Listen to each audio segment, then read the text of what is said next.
सभी विद्यार्थी और अभिभावकगण को हमारा सादर प्रणाम। परीक्षा के कारण जूझ रहे छात्र छात्राओं को तनाव मुक्त करने के लिए हम केंद्र विद्यालय आनंदपुर के छात्र छात्राएं एक नाटक प्रस्तुत करने जा रहे हैं। दृश्य 1।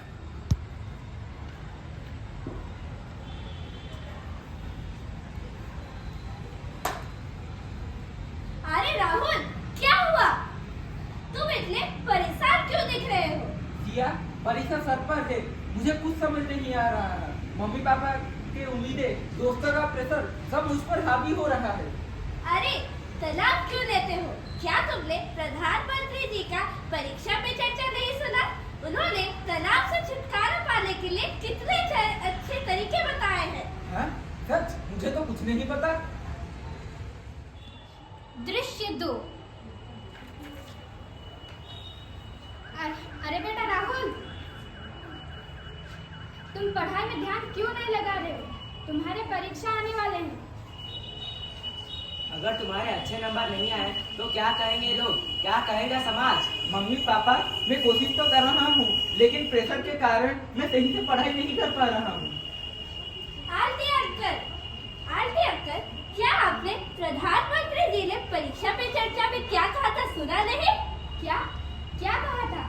उन्होंने कहा है कि माता पिता को अपने बच्चों को प्रेरित करना चाहिए, ना कि उन्हें अनावश्यक दबाव देना चाहिए, क्योंकि दबाव के कारण पढ़ाई का असर कम हो जाता है। हाँ, बात तो सही है। हमें तुम्हारी मदद करनी चाहिए राहुल। दृश्य 3। बच्चों, परीक्षा केवल ज्ञान का मापन है, जिंदगी नहीं। खुद पर विश्वास रखना भी सबसे जरूरी है। मैम, लेकिन सर तनाव और दबाव के कारण मैं सही से पढ़ाई नहीं कर पा रहा हूँ। प्रधानमंत्री जी ने परीक्षा पे चर्चा में कहा है कि समय का प्रबंधन करना चाहिए और अपने मनपसंद गतिविधियों के लिए समय निकालना चाहिए और खुद को रिलैक्स करना भी तो जरूरी है।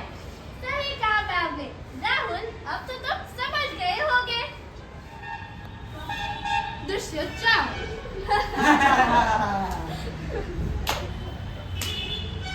दोस्तों, अब मुझे समझ आ गया है कि परीक्षा का मतलब सिर्फ अच्छे नंबर लाना नहीं होता, बल्कि हमें अपने तनाव को दूर कर अच्छे से तैयारी करना चाहिए और परीक्षा पे चर्चा से मिली सीख को अपनाना है। तनाव छोड़ो, मेहनत करो, हर पल खुश रहो, आगे बढ़ो। परीक्षा है तो क्या हुआ, मुस्कुराहट से साथ जीत होगी, ये यकीन हुआ। परीक्षा जीवन का एक हिस्सा है, इसको बोझ मत बनाइए। परीक्षा जीवन का एक हिस्सा है, इसको बोझ मत बनाइए। प्रधानमंत्री जी के संदेश को अपनाइए। परीक्षा केवल एक कदम है। परीक्षा केवल एक कदम है। आपकी मेहनत और मुस्कान ही तो आपकी जीत है। आपकी मेहनत और मुस्कान ही तो आपकी जीत है। धन्यवाद।